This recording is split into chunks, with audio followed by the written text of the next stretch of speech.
Happy Friday. Welcome, everybody. Namaste. My name is Sadhana. I am an intuitive reader and healer, and Fridays I'm here with a bit of a tarot chat. And look of the lovely Kelly Burton and unpack the keeper of the Sacred Bee Tarot.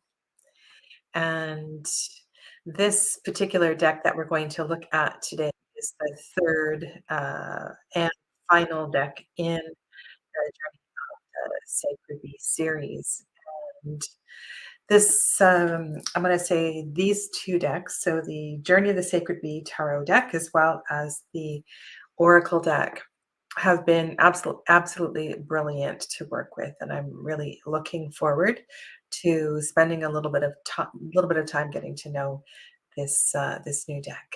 And so I want to welcome all of you, and please enjoy the cards. And for the first part of today's live stream, I'm going to go through the cards. And I decided just at the last minute that I'm going to do a side-by-side actually with the Journey of the Sacred Bee. And then we can kind of ooh and ah at the art there. And then we can have a good old chat after that. Okay? So one thing that I have noticed is that there is a slight size difference in the cards, and the boxes are all pretty much the same size, but there is, and I'll just show you. So if you have smaller hands, this deck might be a little easier for you to work with. It's very subtle, and just for your information, this one has pretty lavender metallic sides. All right. So on the right side of the table is the new deck, the Keeper of the Sacred Bee. And the Keeper of the Sacred Bee is more in a Waite-Smith. It is a Waite-Smith theme, supported by the art of Pixie, Pamela Coleman Smith. And the deck on the left is Journey of the Sacred Bee, which has more golden. They're both Golden Dawn, but the associations, the astrological associations, and some of the one word Hermetic titles, not the Hermetic titles, but the descriptions that were on the Thoth Tarot, are some of them you will recognize on the deck on the left. And so there's quite a different flavor in that way between the two decks. And the colors are very similar. It stays very much in the theme of the other two decks. So yeah, so enjoy, and let's begin. Welcome. I just want to say a quick hi to Saskia and Sharon. Donna is here. Happy Friday to you, Donna. And Dee is ready for a bit of apiculturist fun. Love that. Love that. And hello, V. Welcome to you. Okay, I'll give you an opportunity to see the card backs as well, too. I have been through the cards once, have not shuffled or looked at them, and if you even care about this, I just wanted to show you that I'm not making this up. That they are ever so slightly smaller, both in width and in length. And those are the pretty card backs. Okay. All right. I did take photos of some of the cards for the thumbnail, and so some of the cards are really sticking out to me, and I'm really liking this magician. I think the possibilities, the language that will be able to that will come out of this card. There's a lot that can come out here. So I'm very excited about this particular card. There's a few of them that are really speaking to some more than others. The High Priestess. One thing that I really like in this card is the flow of energy that is going down the lower middle of it looks like a waterfall, but it's not. It's like crystalline energy. It's really beautiful. So I love that flow of energy down at the bottom of the card. Yeah. the Empress.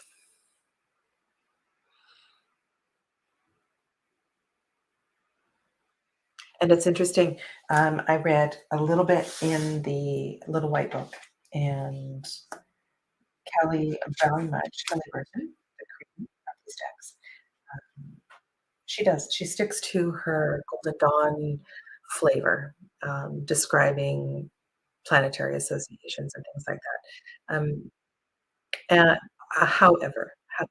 definitely the Little White Book for this one is a Little White Book. And if you are new to the tarot, you might want to have a supplemental Waite Smith guidebook with you.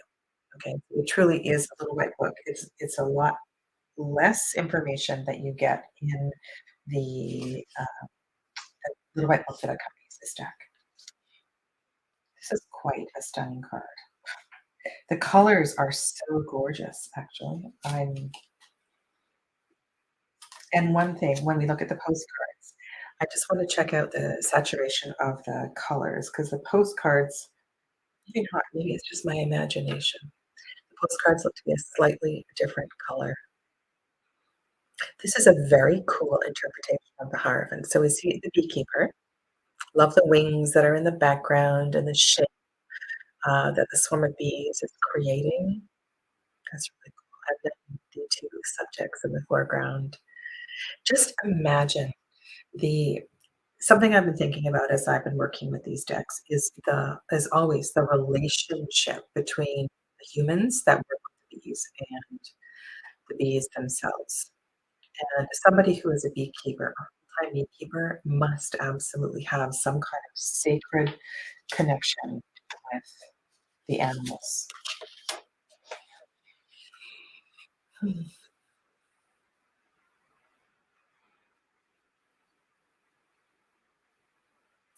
Lovers.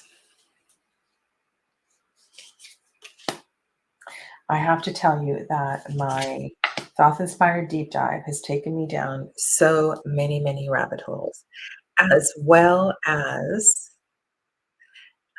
yes, hello to Karen, welcome, as well as what is evolving in Filarco's deep dive. Oh my goodness. Um, I really feel like there is no end. There is no end to this journey.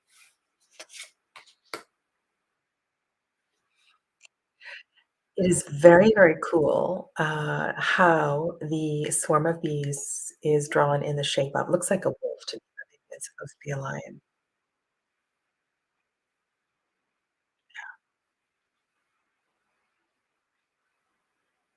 And when I go back and spend a little more time with the deck, I will analyze the colors more in depth, but I'm very much intrigued with the color combination in the strength card.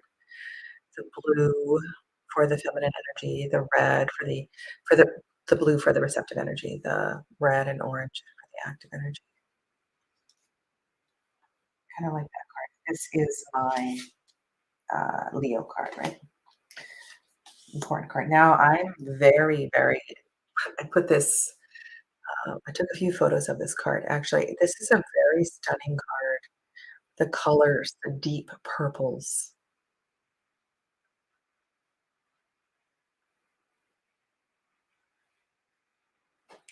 Yeah, I think Kelly did a great job with this card.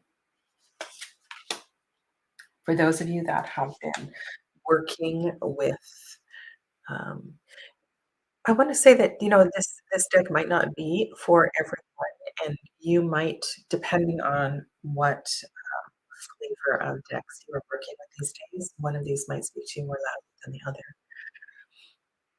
But I've really, really enjoyed these decks, and the Oracle is very special. I've done videos on both of these. So you see the Rota, the the tarot, uh, letters, as well as the alchemical symbols on this card. And, yeah, so we don't see the correspondences in the corners. We do have a snake. So there definitely is more, um, Weightsmith feel for this deck? Justice.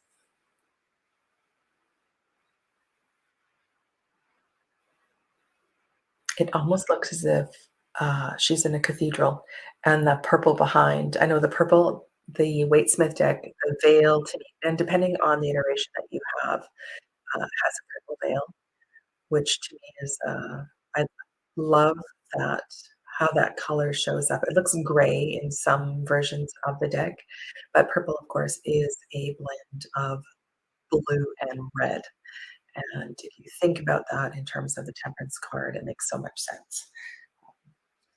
That Justice would have purple. The Hanged Man,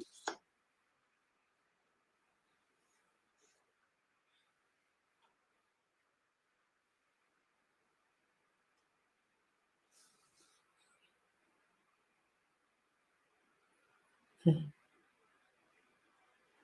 I'm just stopping here and thinking, about if you so the Hanged Man is one of the elemental cards, right? Traditionally associated with the element of water, and then later on, it was given a planetary association, and the reason I'm pausing is because I'm just contemplating Neptune and how that influence may be better illustrated in one card than the other.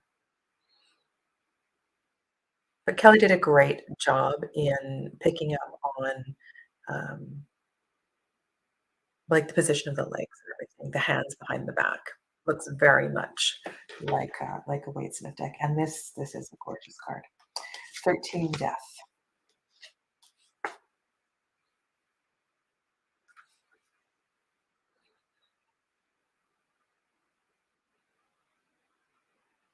Hmm,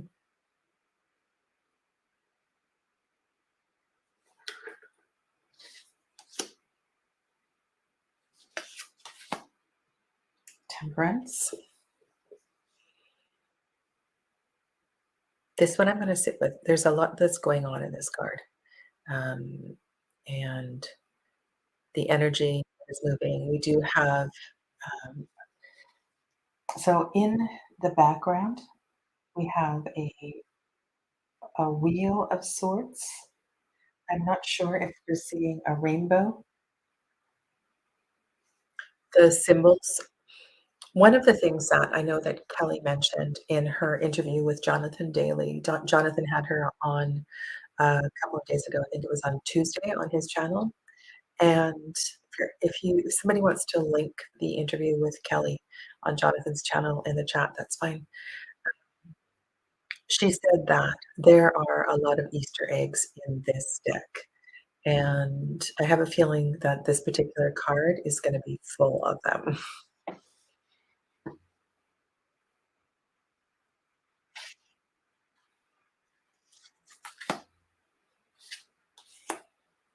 I think what I wanted to say earlier was that though Kelly Burton made a deck that was more aligned with the Waite-Smith deck, true in her heart are some of these Golden Dawn associations, and I think that we're gonna find that those Easter eggs lie within this deck, and it's gonna be really fun to find them.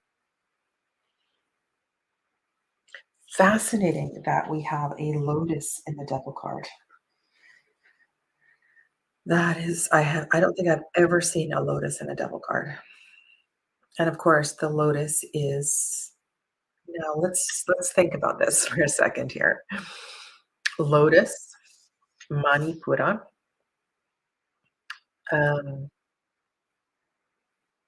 wow, I'm gonna need to sit with this one.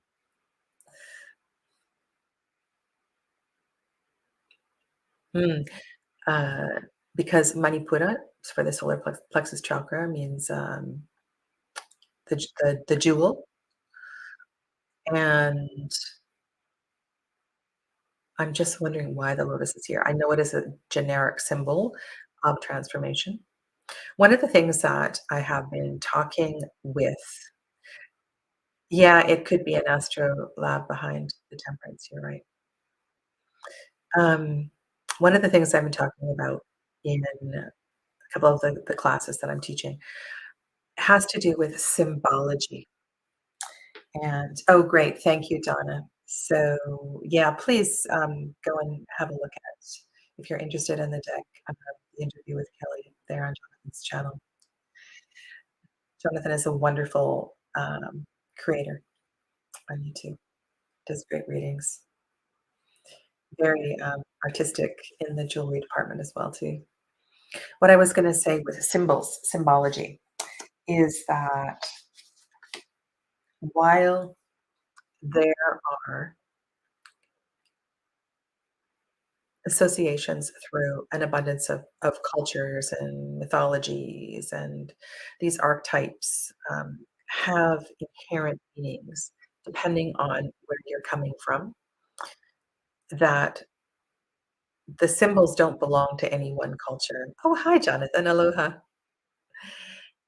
And I think it's really important that when a symbol arises and you're picking up on something, that you really trust that and you let that symbol evolve in that moment to be what you need it to be, and not worry too much about, oh, well, I just read in a book the other day that this particular symbol means something quite different.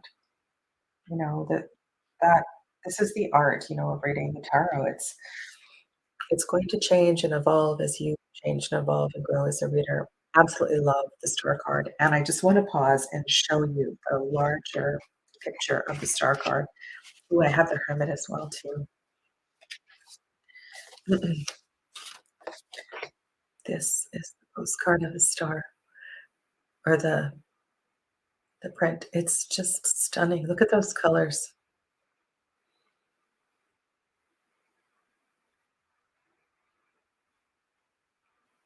Kind of in love with those colors. And then you get similar colors. This is the hermit card.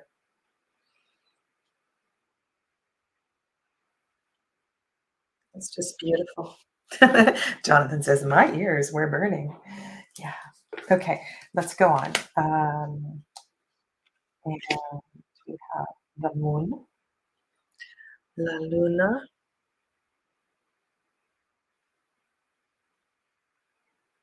It's kind of a Milky Way feel in that background there. The ocean. Love that we see the ocean there as well too.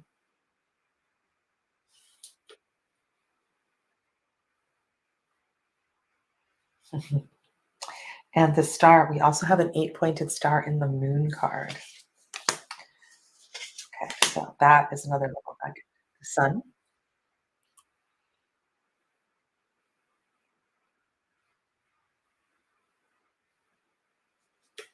And I don't know how she could outdo. I love that judgment card. And I don't really know that it has anything to do with coffee and the card, but there's just something about the one in Journey of the Sacred Bee. It's just really cool.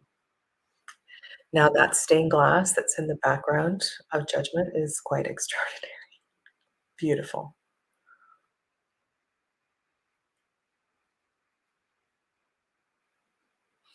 And the world.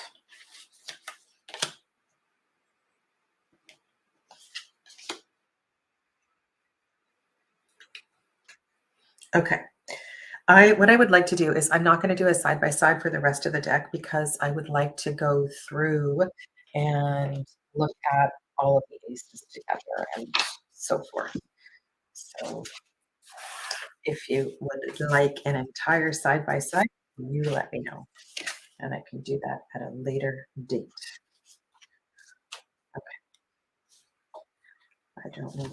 Okay, that's there.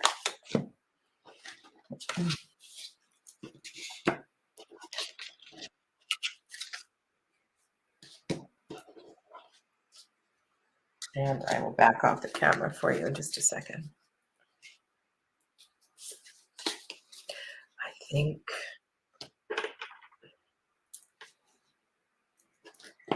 I have a confession to make. I'm liking this deck more than I did yesterday. I was a little worried that this was a deck that I would be unboxing and not working with.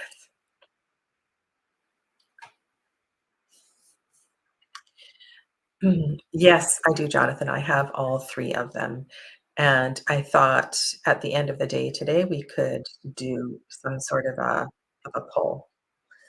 Alright, so here you have your 3 aces, and the deck is presented in tetragrammaton order, wands, cups, swords, pentacles.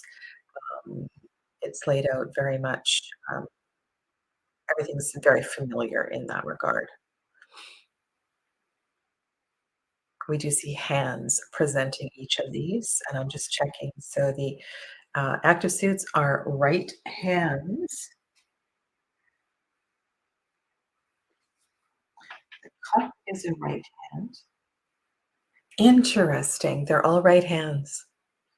So I know in the Waitsmith deck that one of the receptive suits has an active hand and one has a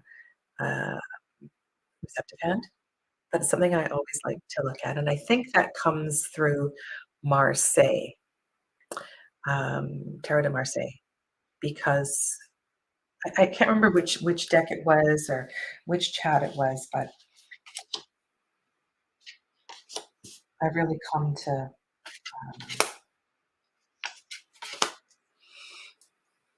hands just feel really important to me. And maybe that's because of my yogic associations, hands and heart and energy and giving and receiving and the whole idea of balance and all of that in the tarot. I think the Two of Pentacles is really cool. I love the body position. Um, yeah,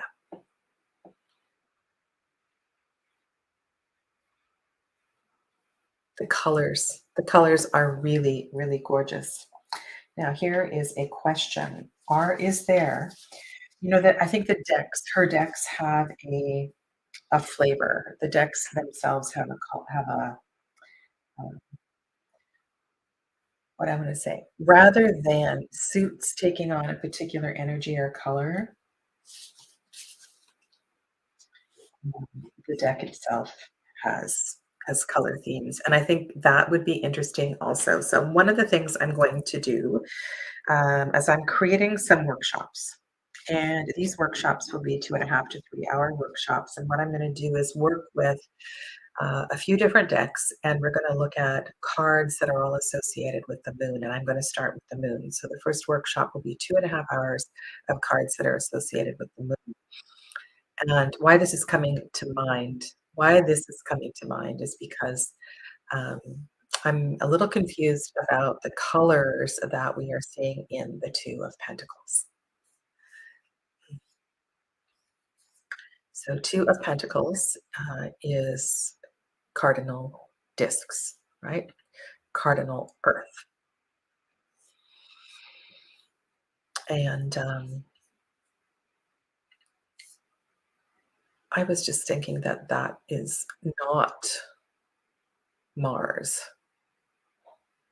right? It's the 3 that is Mars. So, anyway, those are the 2s. Like I said, I've been nerding out a lot lately on the tarot, and I I really, really like this 3 of Wands. And look at I don't know, can you see there's the 2 and the 3 of Wands. I really like the 3. It's a gorgeous piece of art.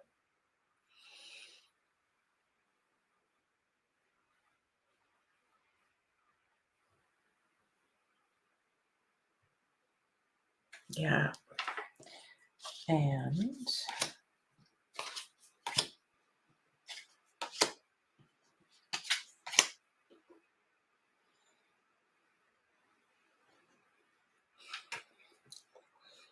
that is an interesting question that Donna raises or statement that she makes. There are a lot of Waite-Smith clones out there, and the definition of clone, there's a lot of conversation around what a definition of a clone is. Is a clone simply a recolorization of, um yeah, um sorry, I'm answering many questions at the same time here. I don't like this card either. Yeah, and I'll tell you why in a moment. Is a clone a recolorization of the Waitsmith deck? Or is do clones also encompass variations of that deck and different scenery and different backgrounds and different themes, or should those decks have a different name? Because in those decks as well too, the art of Pamela Colman Smith is definitely recognizable. Mhm. So, um,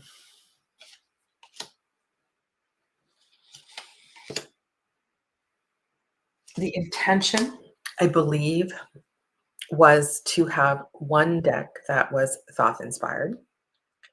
And it's funny because we were doing the interview, there was a few of us, chatting in a group chat with Kelly Burton. I believe I was on Gerald's channel, and she repeated a couple of times that the Journey of the Sacred Bee is not a Thoth deck, and again, in Jonathan's chat the other day, she said that the Journey of the Sacred Bee is my take on the Golden Dawn, and her I think there was I don't know, Jonathan, I got the impression that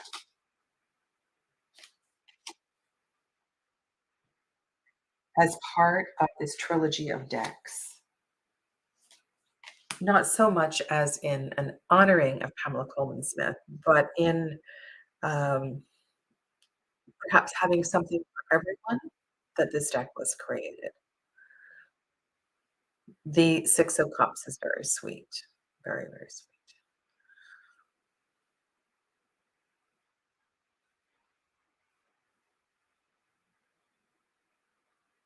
Yeah. Alright, let's make sure I am on the sevens. 7, 7, 7, 7.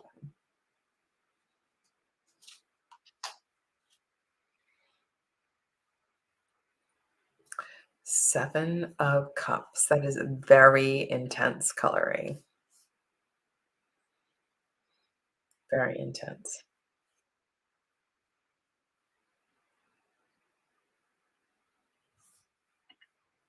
So I wanted to say a little bit more about what I was saying, and also the whole idea of colors being associated with certain planets, or colors being associated with um, colors having certain meaning.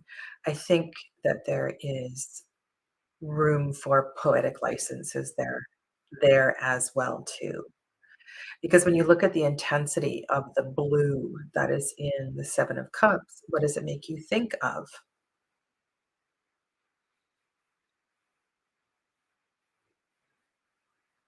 Is does it go to um, does it pull you in a certain direction? I guess that's what I'm saying.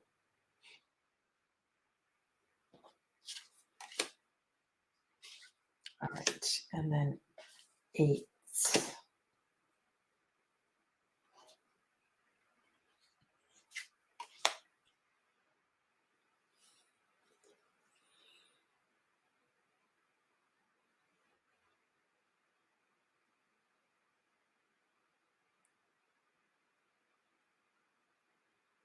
I quite like the cards on the outside.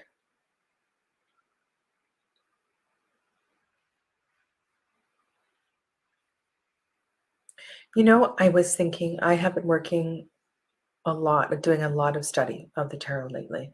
And one word that has felt very important for the Eight of Wands is focus, that it is a card of focus, and we cannot be scattered with this sort of energy. There's an intensity to the eights that is taking us towards the end of this part of the journey. And I'm just looking at all of these cards, and I'm wondering if focus is a keyword that can be used for all of these cards. Oh, thank you for commenting on that color, Jonathan. Jonathan says that blue doesn't make me think of choices, but of melancholy. And the nines.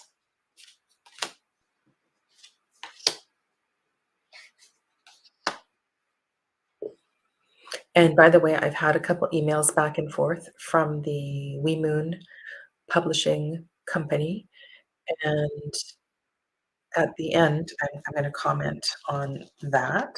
So I'm just going to put the guidebook there. I will be doing 2 more videos on the Moon Tarot, probably on Wednesdays, the next 2 Wednesdays.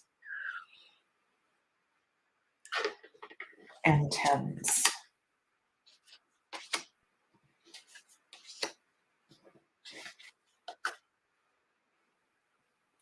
I find the 10 of Cups quite extraordinary.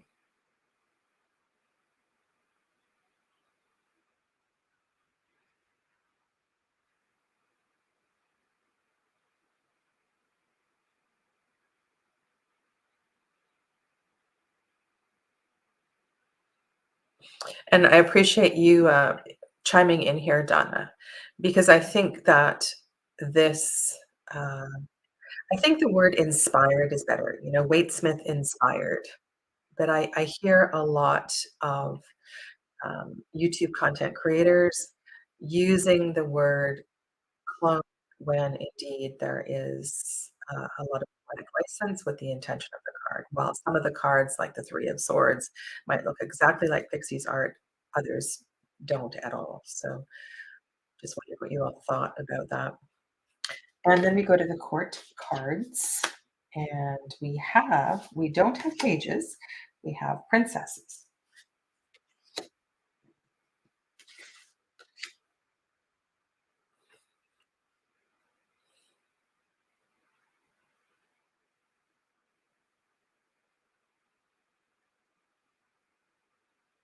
And all they all look very feminine, female.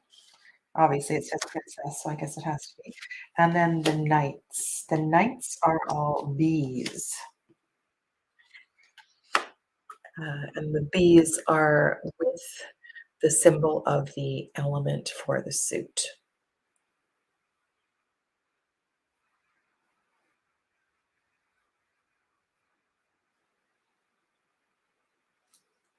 Hmm.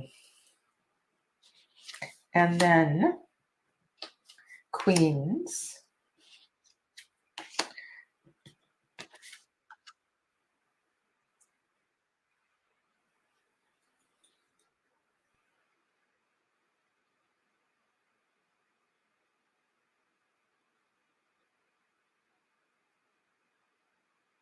Oh, thank you, Donna. I appreciate it. And then the kings.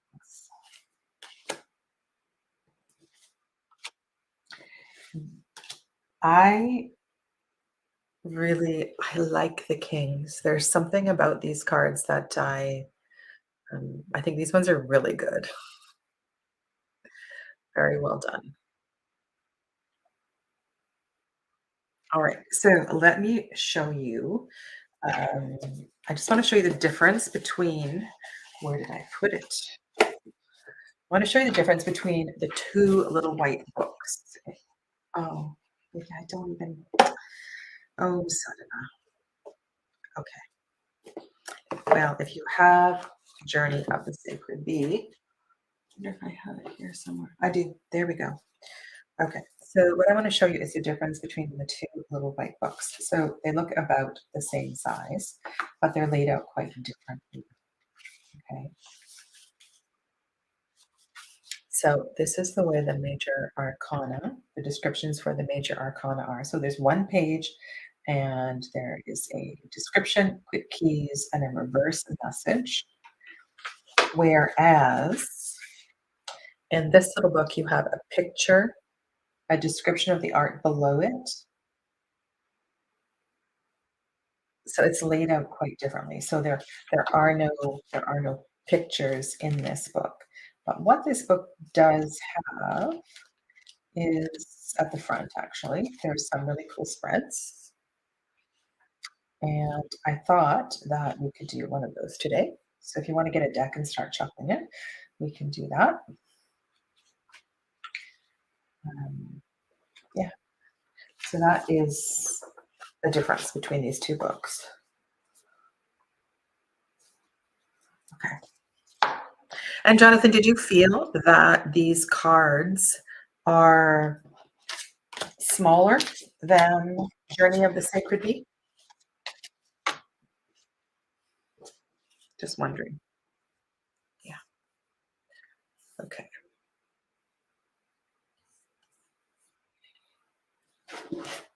All right. So let's shuffle and go ahead and I'm gonna explain one of the spreads that are in the little white book and do that spread.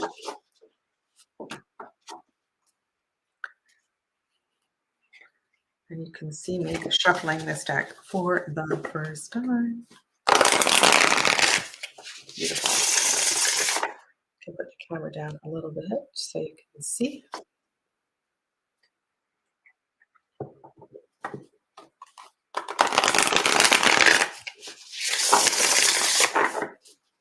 Beautiful, beautiful shuffle. It's interesting. I think it was on Kelly's website. She made a comment about why her um, edging doesn't stick, and it has to do with the quality of the production. Lovely. Nothing worse than getting into the cards and having to pull them apart one by one. Okay. So I'm going to show you the layout, and then we'll do a reading.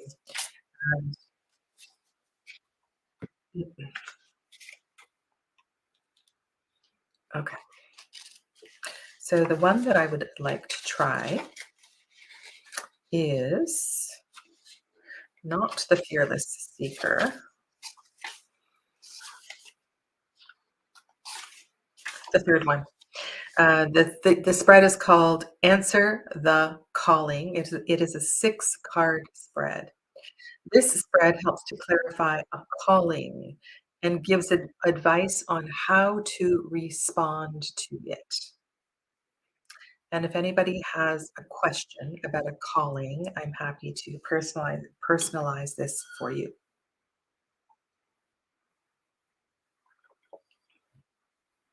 So a 6-card spread, the way that it's laid out, it's almost as if we're looking at the upward facing triangle and the downward facing triangle. So this feels heart-centered. Yeah. Okay.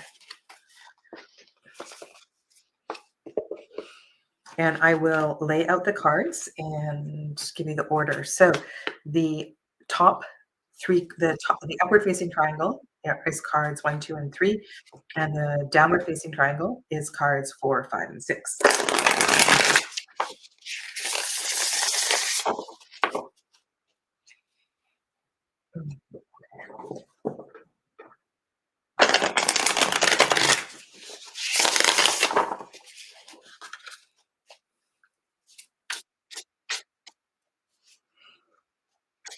Does anyone have a question regarding a calling?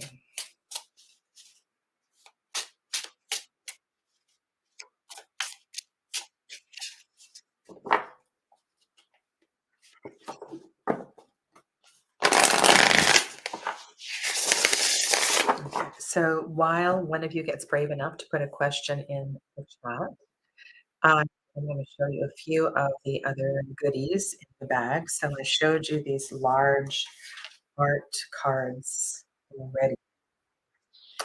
One of you commented on justice. So there's a large version of justice and the Hanged Man. I've got to decide what I'm going to do with these.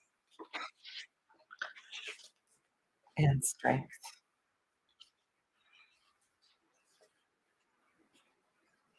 Yeah, beautiful. And it's really, I really enjoyed looking at this one up close, the 6 of Swords. It's funny how you get different impression when the cards are enormous.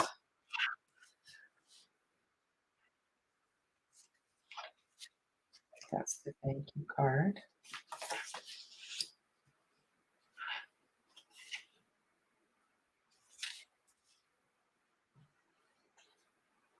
And the Hanged Man.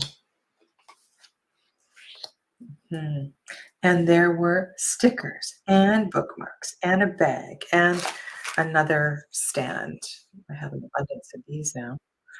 Um, yeah, so, all right, there we go. We have a question. Thank you, Jonathan. Okay. So, Jonathan, you have worded this question as a yes or no question, a closed-ended question. So, let's just open that up, everybody, and let's hold support around Jonathan, light and love, as we look into the energy, the nature of a calling to be a professional past life regressionist. Hmm. Does Jonathan Daly have a calling to become a professional past life regressionist?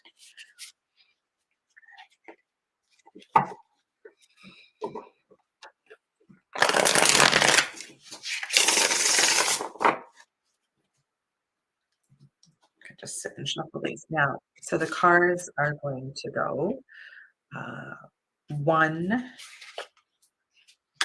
2, 3. Okay.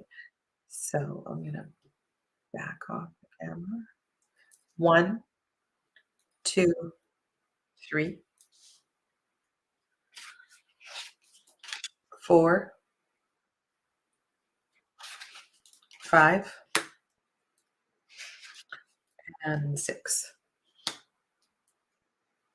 All right.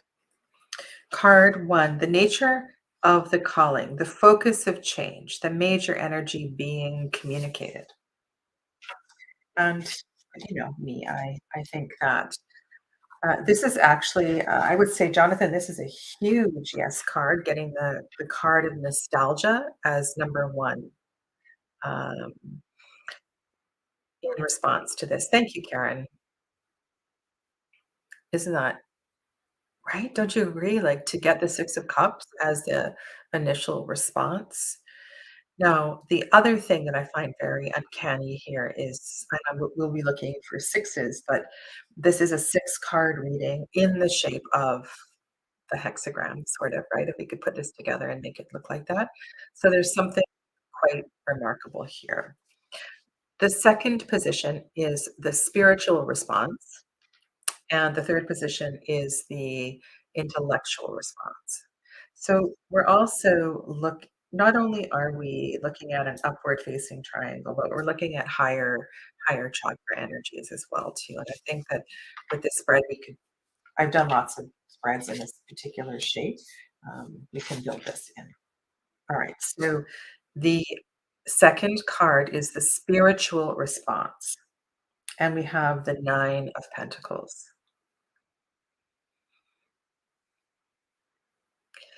So we have a 6 and a 9 and a 3.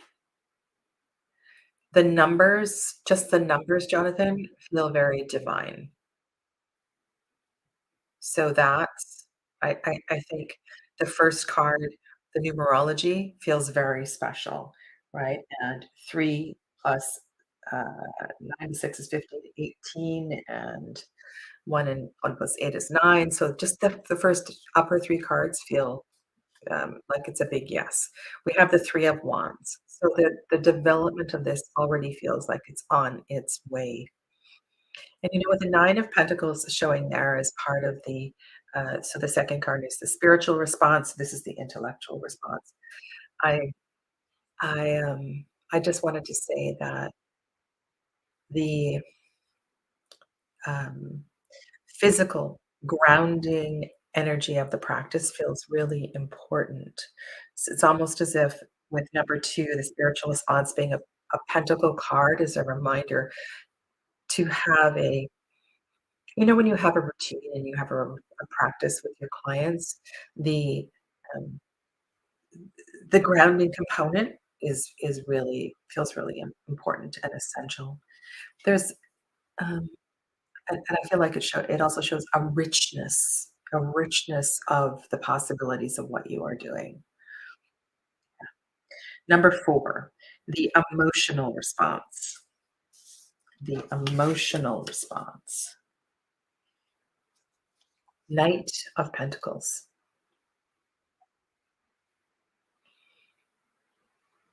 Taking my time as this journey evolves. But also, let's look at this bottom cup here, the receptive qualities of what's going on here as well too. Number 5 is the physical response, judgment. What does this mean? Could this mean that if you are willing to invest and to dive into this practice, if you're willing to invest time, energy, into this practice, will this transform everything else that you are doing right now? So I'm wondering if there is some nervousness around the commitment to expanding, um, changing this. The judgment card, I often feel like there's a there can be a pause. We don't necessarily need to step quite through the portal quite yet, but everything in the reading would suggest that you are ready for this. But I feel almost as if both of the cards facing each other in the lower triangle are saying, "Take your time with this. There is absolutely no rush." Okay? And the 6th card is the action to take, advice to guide you on your next steps.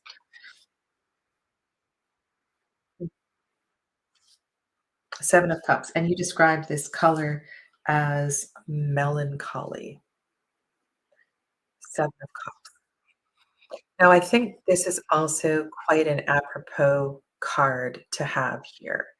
This is a Scorpio card, and why I think that is important is that in past life regression, we we dive deep into places often that are quite uncomfortable.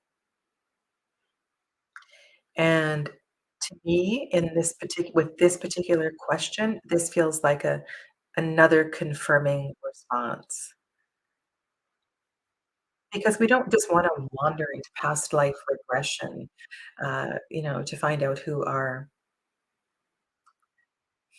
it's not just for completing our family tree. I really feel like past life regression is highly therapeutic, and this card would indicate indeed that and confirm that. Okay, beautiful. Yes, and you've shared this with me before, and I think this is a great combination of practices to weave together. Okay, I'm planning on combining, and then you said my own system of acupuncture with golden needles, but I'm having to get a new license first.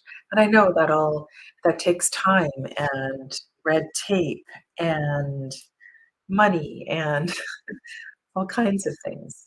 So that's a great reading, Jonathan. I think that really supports your journey and what it is that you would like to do. Okay.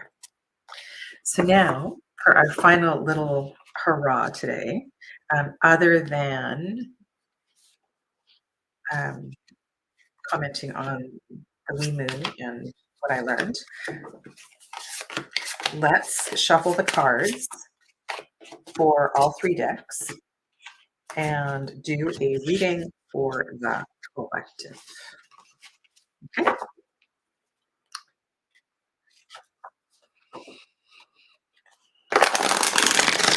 This is a reading for the collective on the 3rd of February, 2023. And we are moving into full moon energy. So on Sunday, this is a great time to have a final surge of energy. Um, I say that, and I also feel like this time right now is there's so much patience that is required, and it's kind of funny that Jonathan got those cards of taking your time with this project. Um,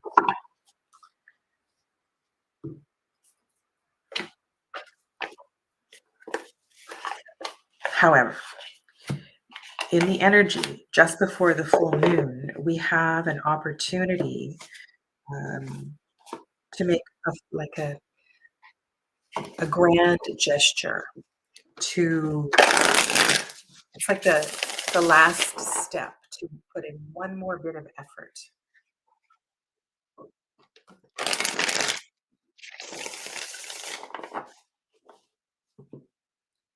Okay.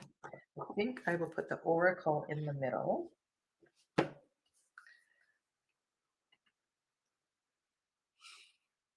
And then we have one more deck to get here. And I will just give this a quick shuffle. And then I'll turn over the oracle cards so you can focus on that.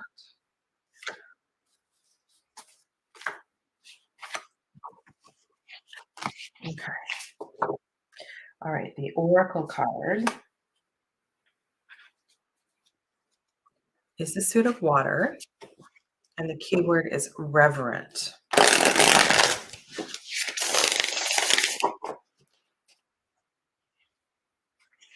Mhm. If you were thinking of honoring the moon, this new nation, perhaps this would be a card in support of a little fire ceremony or we've got the fire. We've got the tiger lily down below as well too. Mm, yeah, Ace of Pentacles. Well, that certainly supports Jonathan's reading, but also I feel we could all use this message at this time. It's such a beautiful gift to get an Ace of Pentacles in a reading. I know I need an Ace of Pentacles right now. I really do. And this feels very honoring. And in whatever aspect of your life, your physical health, your business development, um, something you're shifting with your food or your cooking, the physicality of if you're doing a home renovation, how could you apply this to your situation?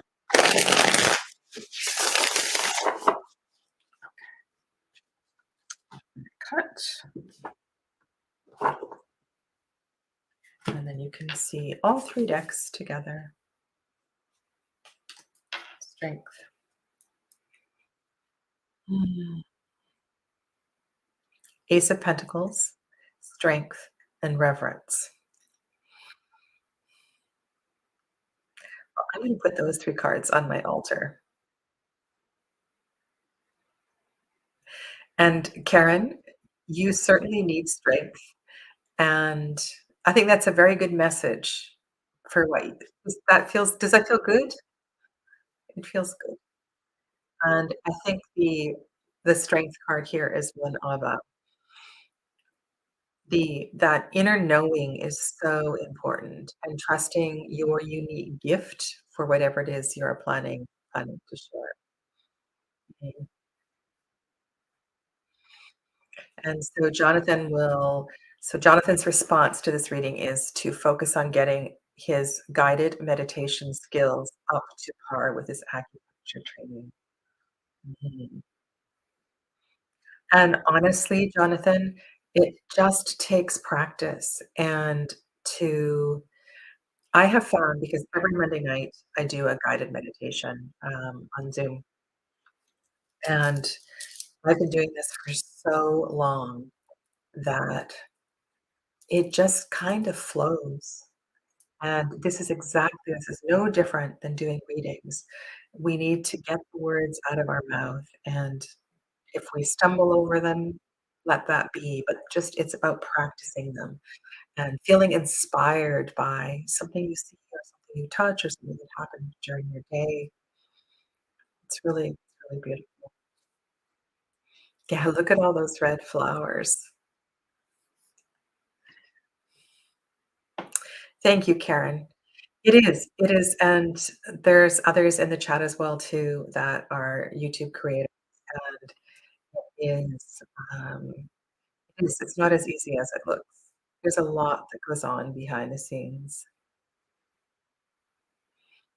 Mhm. All right. Well, so that is I love that. That's a beautiful reading. So what I wanted to make sure that you're all aware is that if you have purchased the We Moon Tarot, to make sure that you email them and get on the list to get your new book in the late spring, because they will send out replacement books to anybody who's purchased the deck. And that the response that I got in the email, and I've had a few emails back and forth because I've um, ordered some other things from WeMoon, is that they are mortified by the quality of this publication. And so they don't want YouTube creators complaining and sharing all of this because it is definitely subpar for the WeMoon name. But if you have purchased the deck, email them and they will send you, once they get them, they'll send you a better quality copy. Mhm. Okay. Um, Today is the last opportunity to register for Tarot Foundations. And if you are not registered by today, the registration for the course will be closed. So just wanted to let you know that. And I still have space in Tarot Foundations 2, which starts in March. If you do not have had to have taken Tarot Foundations 1 with me to take Tarot Foundations 2. As long as you read the tarot and you have a few decks and you are enchanted with the tarot, you are more than welcome to hop in to this particular course. Okay. And if you are interested in workshopping the tarot with through planetary associations, then make sure you um, subscribe to my website. And once I get that all together, you will get an email notification of those workshops when they go up. And of course, I will announce them on YouTube and the Facebook group as well too. But I'm kind of excited about this. It's taken a while to figure out what my next step is, and I always kind of be planning a few steps down the road, but that's something that I'm kind of excited about. So, yeah, so that'll be coming up. So kind of like for those of you that took tarot through the chakras, it'll be kind of in that format, except I will be offering them as single workshops. So you don't have to do that. And I also, if you missed tarot through the chakras, I did tarot through the chakras 1 and tarot through the chakras 2. And I probably won't be running those courses again. But once I have the planetary tarot workshops completed, then I will offer the tarot through the chakras as um, single options again. So that's kind of what I'm doing. Yeah. All right. Well, it was lovely chatting with you today, and I hope you have a great weekend and find some time to be in reverence of the full. You know what? I just saw something else in this meeting of the full moon this weekend. Look at this. Did you notice this? It's almost like the so we have like a full moon here, and where'd it go? So hard to do this backwards. I'm seeing 3 full moons in these cards is what I'm seeing. It's like full moon blessings. It's kinda beautiful. You're welcome, everybody. Take good care. Namaste. Sleep well for those of you on the other side of the world. Bye for now.